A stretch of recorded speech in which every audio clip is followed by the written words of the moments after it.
Warning, the boat you are about to see is an actual lived-in home. Therefore, it is not pristine. It is slightly dirty and slightly chaotic. You've been warned.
Hi, I'm Sarah.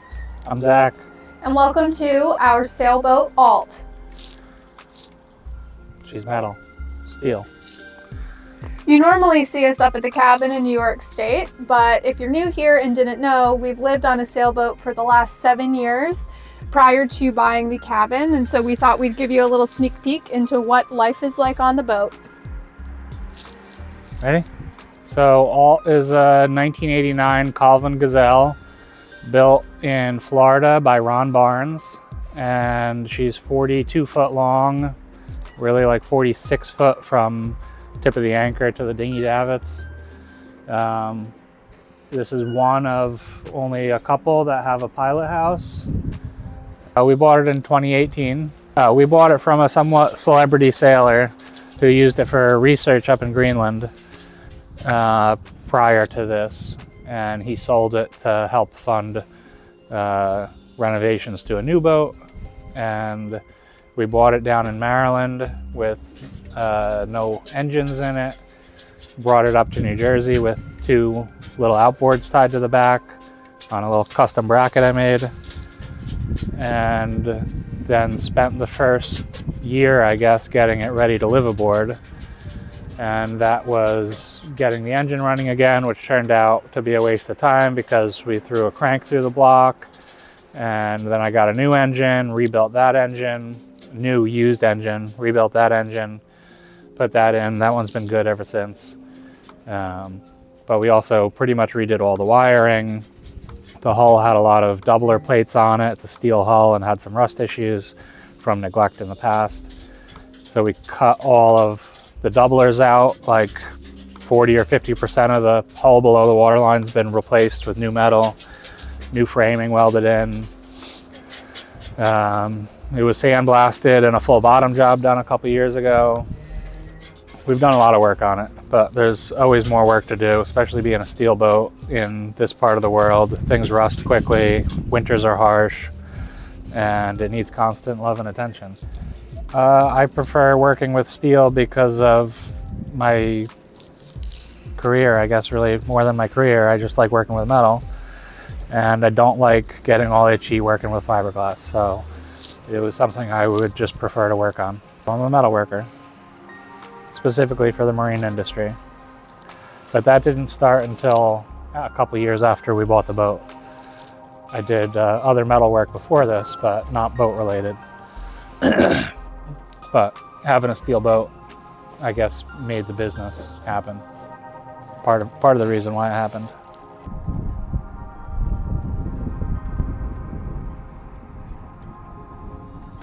Okay, now we're inside the boat. We're in the pilot house. This is where you steer. This right here is the seat. Sit up here. Put your legs up there. Push that button. And then you don't have to do nothing. It's as easy as that. Not.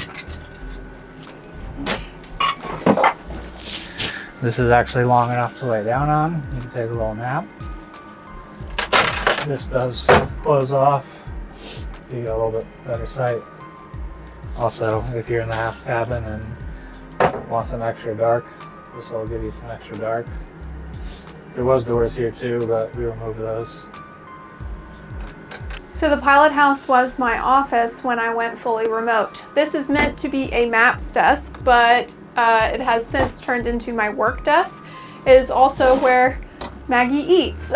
Maggie is our cat. So when you live aboard a boat, you have to make it dual purpose for everything, no matter where the space is. I think that a lot of people don't realize that even though living on a boat is a different lifestyle, a very different lifestyle for some people, it also is normal for us. You know, you still live a normal life, just in a different way, if that makes sense. You just make it work for what you need. Are you insinuating that you're normal? No, absolutely not. I am saying... You're a freak. I think there's a nicer way to say that. It's okay, I like freaks. A lady in the street, but a freak in the... Ayo! Also, I just want to note too, so you can see how normal we are, our cat's litter box sits on top of a toolbox in our pilot house. We have a 360 view in here, and it's funny, we were just talking to a neighbor, and he said, boy, it must get hot in there in the summer. And the answer is yes, it absolutely cooks in here in the summertime. We have the shades above the windows that are velcroed up, but they drop down to help block out some of the sunlight when we need it. Now that we have entered the colder months of the year, we don't necessarily want to keep the sun out. We want to get as much natural heat as we possibly can. Zach also installed this very nifty latch in the center window. So now in the summertime, we're able to open the front window and get a little bit of a breeze coming in through here. There are multiple hatches throughout the boat, which we can show you. But the more hatches, the better, because it just will create its own airflow. So when you have no fans or the air conditioning isn't running, you're still able to get a little bit of an airflow in here to stay cool. All right, on that note, you want to show us the boudoir? The boudoir. I always feel like I look like a 18th century Victorian woman with my hair up like this. Did they have plastic springy haircuts then? Sarah's now going into the aft cabin, which is our bedroom. There's a little settee seating area. It's called a settee. That's my hodgepodge dresser from, I don't know, some big box store. This area here we call the garage. We basically stuff all the things that don't have a home in there. But realistically, it's mostly cushions for use on the back deck, cushions for our folding wooden chairs, beach blankets, hiking backpacks. And here's our bed. It's like a queen size, roughly. I would say it's a full width, but a queen length. Although I think it's even longer than a queen. Queen long or extra long queen. No.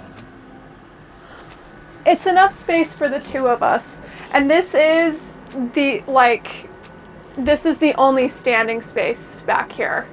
So both Zach and I can't be up in here together at the same time. I mean, we can't. Do you want to show them how close it is?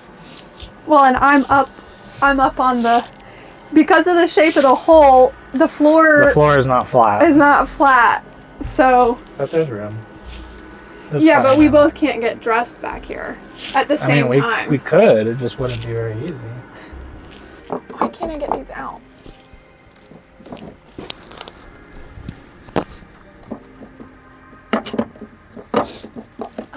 This ceiling we redid when we bought the boat. It was just flat white. And I needed to do a bunch of welding on deck, so we removed the old ceiling and old insulation and picked out this textured wall tiling. Plastic, can't rot, it's easy to wipe down and clean, even though we never do. But yeah, it's an interesting ceiling. And we got these nice portholes, which are good to open up for some light, although we pretty much leave them closed all the time because we like sleeping in a cave. I like to open them in the morning though. Yeah, sometimes we open them in the morning. We're very close to the water line here too, so it's kind of nice to be able to look out and see the water. We also have a TV that we've used twice.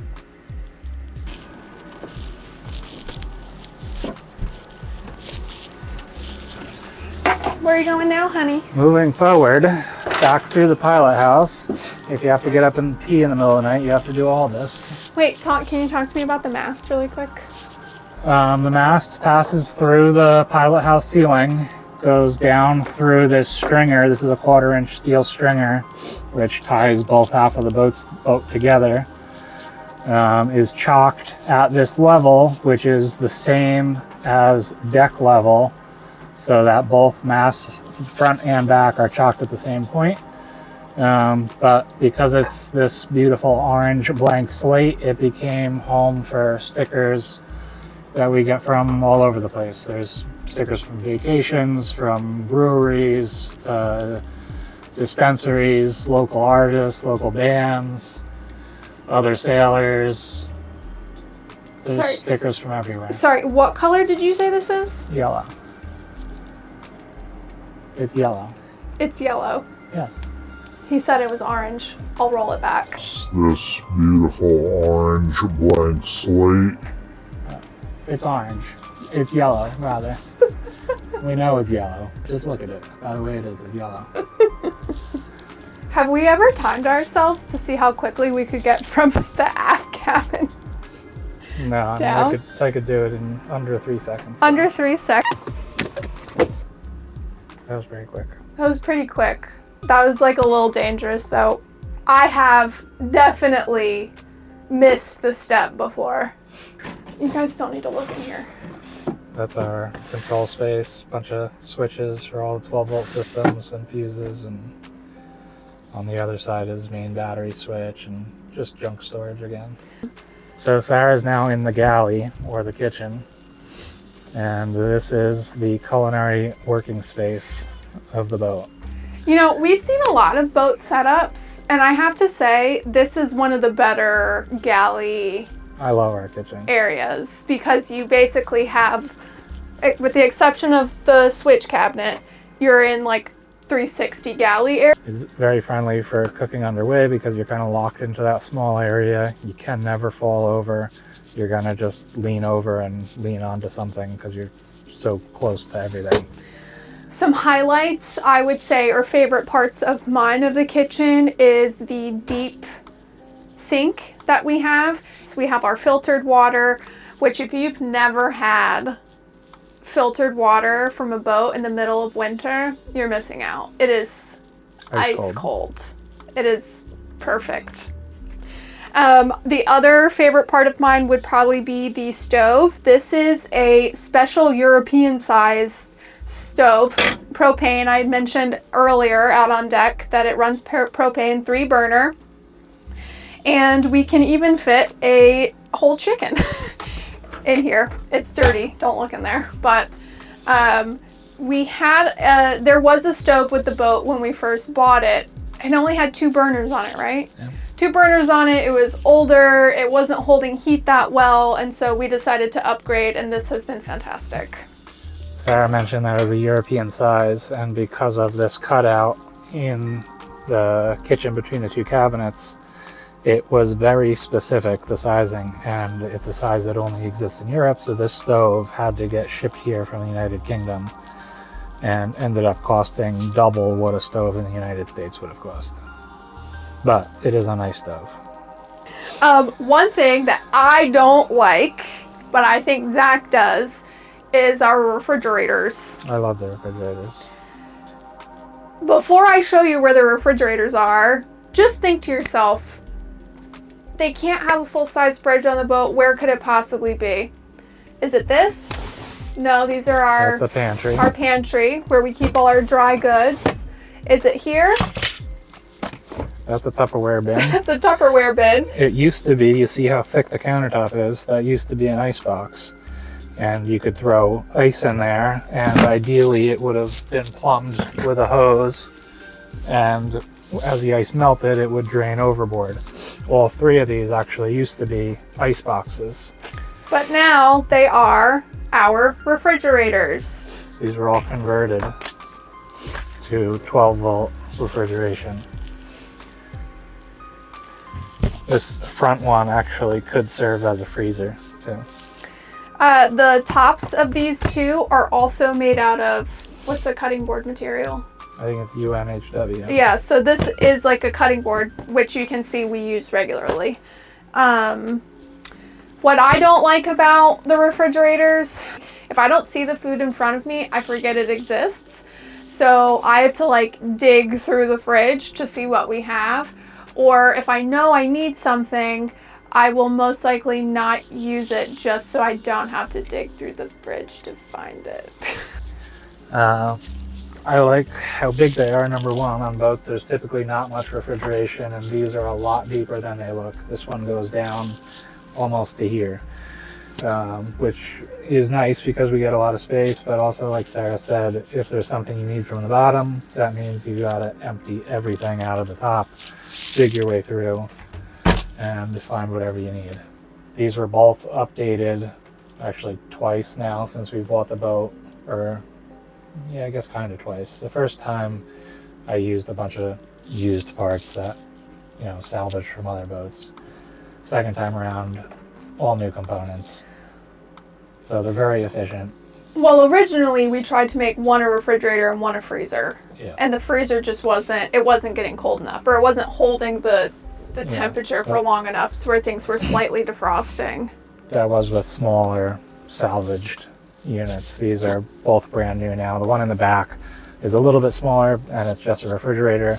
This one we only use as a refrigerator, but it very easily could now act as a freezer as well. On the far side of the kitchen, or the midship part of the kitchen, there's access to our batteries. These get recharged via the solar or a shore power battery charger. They're 2 8D batteries. Not a giant battery bank, but not tiny either. It's about average.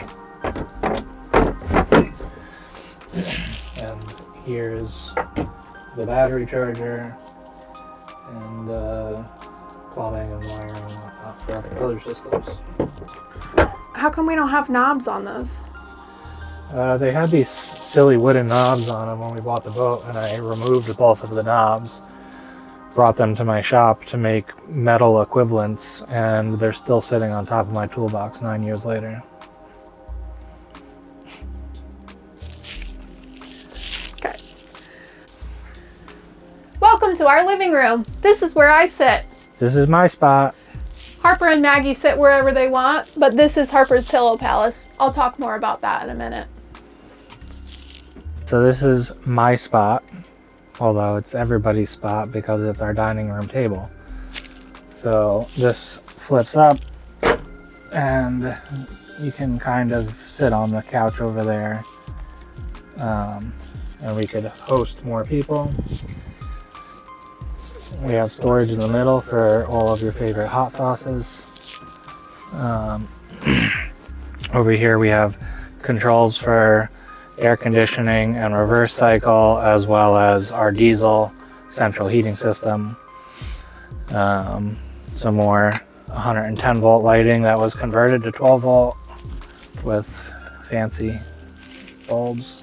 And then we have the snack bin right here. Got some chips and Cheez-Its, and also personal massagers, back massager, neck massager, the booze cabinet slash bookshelf. We're not much way of booze these days. Yeah, there's a couple bottles that have been sitting there for months. But in the wintertime, this is our wood storage bin. So the wood comes to the boat in milk crates, and then we bring the milk crates below deck, stack this area, and this little cube here normally lasts about a day. A day. Do you want to show wood for a day? A size of piece of wood? This is about as big. I mean, we could fit a little bit bigger than this, but this is the length of wood that fits in our wood stove here. So our wood stove here, unlike our kitchen stove, it's not a European size, but it is a European stove, and that's just because I really like this one and it happened to not be sold in America. It was bought through a company in America based in Washington State. It's called Alaskan Masonry Heat, and they're the only distributor for salamander stoves in North America, but it was shipped here from the United Kingdom. These are very popular in canal boats as well as tiny homes, and it's just a really cute little solid cast iron wood stove. I like this one so much because it has the ash collection underneath it. It has an ash shaker here. So this, when you bring it inside, in and out like that, with, obviously you can't grab it while you're using it because it's so hot, so it comes with this special multi-purpose tool for shaking the ash. Again, your door handles are going to be hot, so this fits your door handles. And this is what we do with the stove in the summertime, is we store it filled with our paper towel and toilet paper tubes to use as fire starters in the next month or two. The wood stove is one of my favorite things on the boat. It creates an atmosphere, it's cozy, it's easy to use, and it definitely warms the boat up. You know, people get kind of surprised when they learn that when Zach and I say live aboard, we were fully aboard. Spring, summer, winter. Check it again. We're here for all 4 seasons. Winter, spring, summer, fall. And into winter again. But it's super efficient. Zach custom made the chimney for here because with the new stove, it's slightly offset from where the old one was. The old one was this tiny little thing. I'll see if we have any pictures of it and I'll drop it in the video. But it was not meant to be like your main source of heat like this is. But Zach custom made this chimney as well as this heat guard for the ceiling, but it also reflects the heat off of it back down, and then that fan pushes it out. So very efficient here. So this is, and always will be, Harper's Pillow Palace. It is actually a bunk, meant to be a bunk. And originally it was going to be Preston's bunk. Preston's our friend who helped us sail this boat up from Annapolis. He's also who we used to sail with all the time on our older boats. But it has since become Harper's room. She keeps all of her toys. You're probably asking yourself, Sarah, you're calling it a pillow palace, but there are no pillows. Well, there used to be a lot of pillows. They since have disappeared, but underneath here is actually our holding tank for the bathroom. No, it does not smell. If you don't know what a holding tank is, it's a black tank. If you have an RV, it's a black tank. Yeah. if when it is full, there is pump out stations at the marina that you can go to and pump it out. And a lot of marinas also have a pump out boat that will come around and do it for you. What's underneath your seat, honey? Underneath my seat is a very luxurious 16,000 BTU reverse cycle air conditioner and heater that we installed after 1 or 2 summers of sweating like crazy. 2 summers? No, what did we used to do? We used to have a 5,000 BTU home window air conditioner that we would stick in this hole in the hatch, the main hatch. And it actually worked pretty well, but it was inconvenient. It had its flaws. We had a tarp over it to like keep water out, and if it rained, sometimes it would leak. We knew it wasn't permanent, but this marine air conditioner that we installed was very expensive, so it couldn't happen right away. But we did it, and it heats and cools the entire boat from the V-Berth all the way to the aft cabin. It's right on the limits of this size boat. If I had the money, I would add another second unit in the aft cabin, but this does the job just fine. It'll get warm during the day, but when it's time to go to bed, it cools down, even on the hot days. It has its quirks, but everything does on a boat. Yeah, it works pretty well. So the foremost portion of the boat is going to be where the head is, aka the bathroom, and also what is called a V-berth, which essentially is a berth, a bed, but it's 2 of them in the shape of a V, V-berth. Okay. So right when you come forward, this is a closet. As far as boat closets go, it's massive. You know, normally you're looking for all kinds of nooks and crannies to put your clothes in, but this closet fit well enough mine and Zach's clothes as well as our shoes, and there's storage underneath it as well.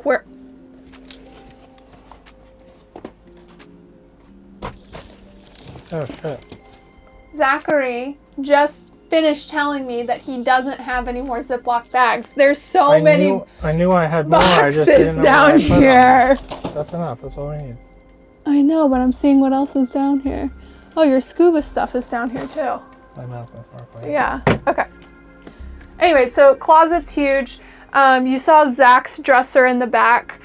This is all I used to have more, but the top of the closet was my dresser. I just have these 2 small bins. And then I used to have just another cloth bin in the V-berth as well to store clothes in. For the 2 of us, plenty of space. We are now in the V-berth. When Zach and I first bought the boat, we were sleeping up here because there was a leak in the aft cabin. So where this deep freezer was a mattress, so we both had our own side of the bed. Now we only have 1 berth up here because we figured out quickly if we were going to be on here full time to just be more efficient with our groceries that we really needed a freezer. So Zach got us this really nice Iceco freezer. We've had it for what, 7 years, 8 years now at this point? Yeah, 6 or 8. Yeah, something like that. I will say, Zach and I love each other very much. We don't really argue. When we're doing something tough together, you know, we give each other a lot of grace. You know, we're not usually really snippy with each other or anything. I thought we were both going to cuss each other out when we were trying to get this freezer up into the V-berth, because this space, not big enough for this, okay? But it's up here and it will stay up here. It is not moving again. If it is moving again, this shit is getting cut off. Do you remember that? Not a good afternoon. But once we got it done, we went out and bought some ice cream and some other things to keep in the freezer, so we got over it pretty quickly. So we have a bed on this side. It is being used as storage right now. It's not very often that we have folks come and stay with us, but when we do, we just move everything into the garage. And this, in my opinion, is a very comfortable space to sleep in. It's like you're in your own little cave, nice and dark. We have a fan up at the top. You'll stay nice and cool.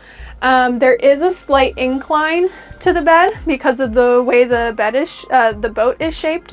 So it's up to the person sleeping here whether they want to have their head down or up. I prefer down, Zach prefers up.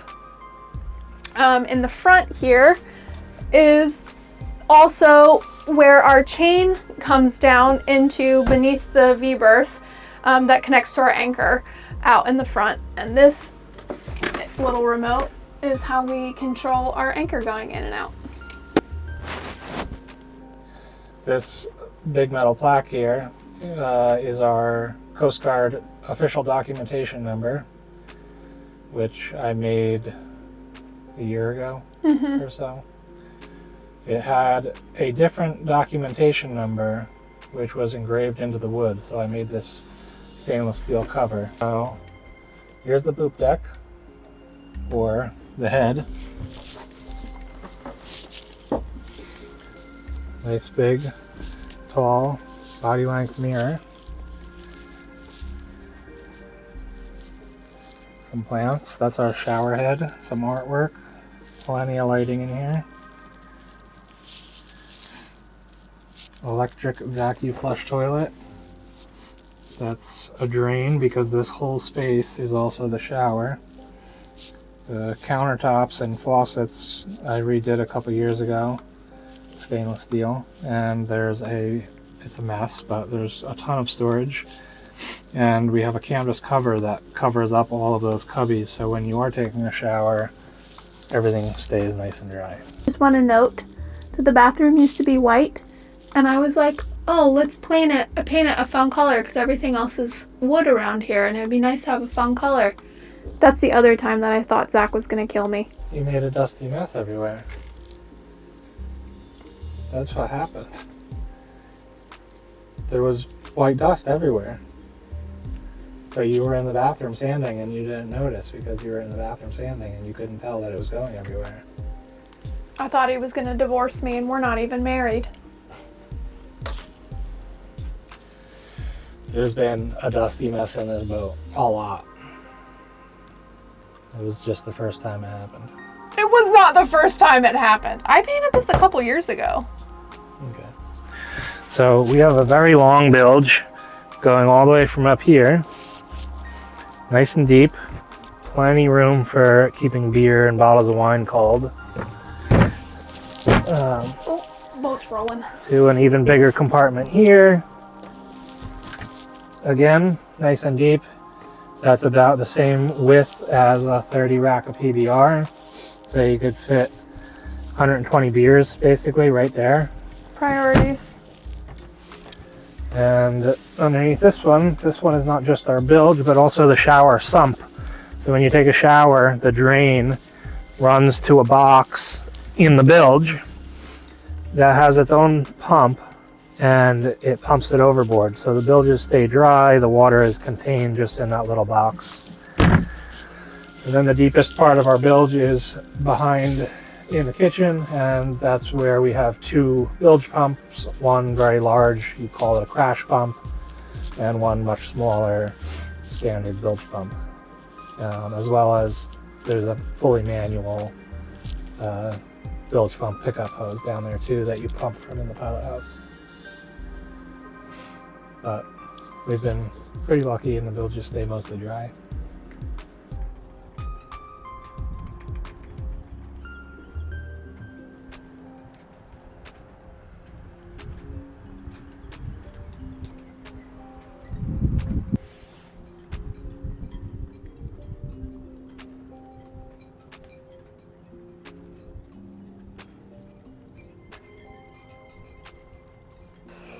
We're on the foredeck of our boat. I'm sitting on one of the two booms that we have because this is a double-masted ship. Cat catch. It would be classified as a cat catch. I don't know if I've ever seen any other cat catches. Just made it up. We made it up. No. The cat catch is a real thing. It's just really not a popular sail layout. Whoa! They're unstayed masts, similar to a Freedom or a non-such. I think these masts actually came from whoever the spar manufacturer is for non-such. If you don't know what an unstayed mast is, essentially there are no cables attached to it. They are freestanding on their own. These are a tube that were cut lengthwise, like a pizza pie kind of, and welded back together to form the taper. The twist style is using like a flat piece of metal, and they wind it up similar to how you make a straw, like a paper straw. The masts are designed this way because they are two mainsails, and with both of them up, that's a lot of wind you're catching. So in order for that wind to spill out of the sail, the masts flex ever so slightly. It allows you to keep your sails up for longer, versus if they were stayed and everything was rigid, you get overpowered by wind, you gotta start taking your sail down, putting reefs in your sail. These, you still will put reefs in, but you can leave them up in heavier wind than you would a normal stayed mast sail. So we have 290 watt solar panels back here that help keep the batteries topped up when we're anchored somewhere. It's a little bit lacking for our power needs, but it's fine for a couple days without needing to start the engine to recharge with the alternator. I think we could do like 3 or 4 days without needing to turn the engine on, which is not terrible, but could be better. We keep a 8.5 foot dinghy with a 15 horse Yamaha on the davits. Although this season it stayed in the water quite a bit, and it's got a lot of barnacles that need to be cleaned off. The aft deck is probably my favorite place on the boat because it's like where we all hang out when we have friends over with the grill. We put the chairs out. This is where I lay out in the summertime to catch some sun. But yeah, this is like the most open space that we're gonna have on deck to hang out. I mean, we've had like 10 people back here before. Probably more. Probably more than that. So this is also where our propane tank is that our stove, like our kitchen stove, runs off of. 20-pound tank. A 20-pound tank like this will last Zach and I 5 months. 5 months, depending on how much slow cooking we're doing at the time. And this particular tank that's in here right now, we found floating in the river. That's a lightweight fiberglass tank, and we got it for free. One man's trash is our treasure. Well, that's our boat, guys. We've been here and happy with it for a long time, and I love this boat. Thanks for taking a peek at it. If you have any questions about it, make sure you drop us a comment and we'll try and answer them as we can. I know most of my channel content is up in the mountains, but every once in a while I like to throw the sailboat into the mix because it has been such a large part of our lives. But it's been really great to share our home with you. And thanks so much for being here. So, catch me outside, how about that? Hey y'all, thanks so much for hanging out with Zach and I today. We really hope you enjoyed the tour of our boat. Make sure you subscribe so you can come back next week to see what we're up to. Catch you on the next one.